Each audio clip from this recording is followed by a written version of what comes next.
Hey guys, welcome back to Critical Flick. Today I'll be reviewing The Report. So Report is a film put out by Amazon Studios, and it stars Adam Driver as a Senate staffer and investigator who is trying to look into uncovering the truth behind the interrogation and torture tactics that were used after the events of 9/11. I have to say, I knew little to nothing of this film going into it. I knew of the source material, and I'm always wary when a film deals with such sensitive topics that they might not understand the events that they're dealing with and actual severity of some of the things involved. And I have to say, as someone who is really interested in these kind of topics, I actually have a degree in political science. It's something that I find really fascinating, the concept of political power plays and statutes and things like that that go into these type of things. I think they handled it really well. It really dives into the political aspects of what go on in Washington, D.C. While at its core, this film is about the investigation and trying to get the truth out there to the general public.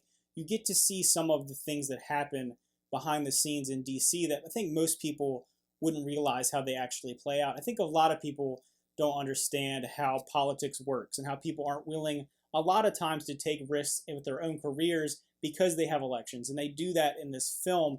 They don't try to focus on blaming one person for these events or try to blame the suppression of this under one party or one person in particular. It shows how not a lot of people, Republican or Democratic in general, are not willing to do these things at the risk of losing their constituents. With all that being said, I have to say that I think some people might find this movie a little dry or a little boring or maybe even a little hard to follow because it doesn't do the big blockbuster Hollywood movie versions of Washington, D.C. It doesn't make it a little more accessible or understandable for the general public. I feel like a movie like Vice that came out last year tries to make it a little more entertaining, tries to put a spin on it, making it a little more Hollywood, or even Zero Dark 30. While that was a really good film, it's very action-based, and there's a lot of tension and things building on with this.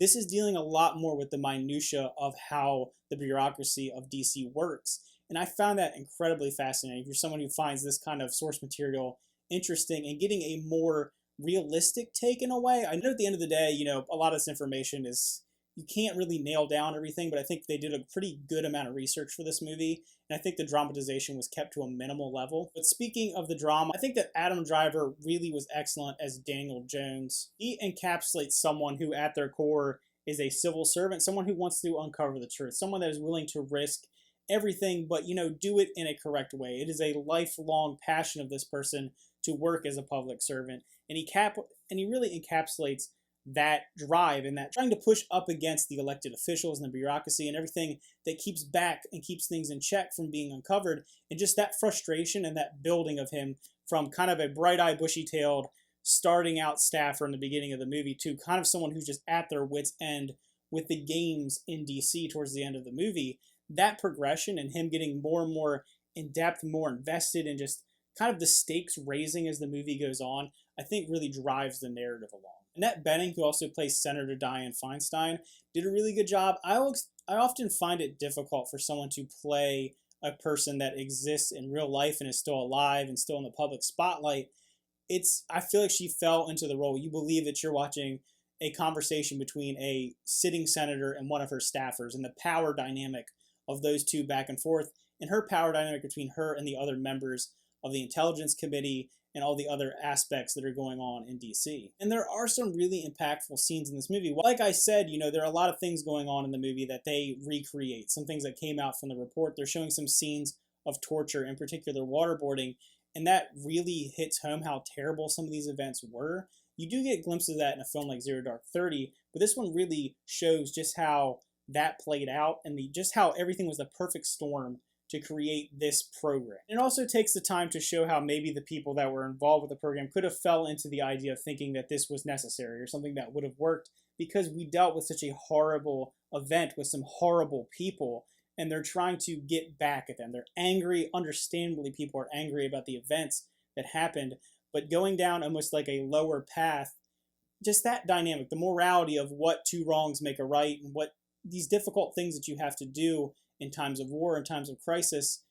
I like that they went with that. You had people arguing both sides of the argument. At the end of the day, I think this was an important story to be told. It's something that I think most people should check out, and they should research it. They should watch the movie, get the ideas of what they think is going on, go in and read more about it, because there are obviously shades of gray dealing with such a sensitive topic.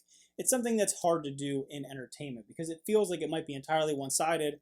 I feel like you watch a movie like Vice, and there's a lot of stuff going on in that movie. It was hard for me to review it because there's a lot of liberties taken at times, or information that could be true, could be false. We don't really know.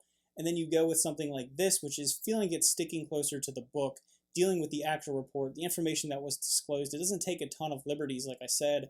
So I think it's a good movie to check out and get a idea or create interest in this topic. I think the best thing that a film like this can do is stick to truth and entertainment, really get this idea out there, get people interested in the stories of the past, because there are multiple moments in the movie where they reference the idea of history repeating itself, having people create these horrible events, having it be swept under the rug, no one's willing to take the risk to bring it out, and it happens again and again and again. People have this cycle of bad behavior because nothing is ever fixed. So at the end of the day, I would give The Report an 8.5 out of 10. It is a movie that's right in my wheelhouse. I really do enjoy movies that deal with the politics and the power that goes on in Washington, D.C., and how that plays out in the bureaucracy and the secrecy and everything behind there. It's just so fascinating to see these things, and this feels closer to being a more accurate depiction. It's not too dramatized, it's not too ridiculous, over the top, and court scenes and over the top action and stuff like that. So I really enjoyed it. I do think if you're expecting it to be something along the lines of a Zero Dark 30 or a Vice or even The Post, I think you would be maybe slightly disappointed. But if you're really interested in the topic and you want to watch it and do your own research, I definitely recommend checking it out. Alright guys, thanks for watching. Remember to like and subscribe, and let me know how you felt about The Report. I think there's a lot of things that could be said about this movie, depending on how you feel about all the different things that happened, and just there's a lot to talk about. So I'd like to hear the comments down below. But thanks for watching. Remember to like and subscribe, and see you next time.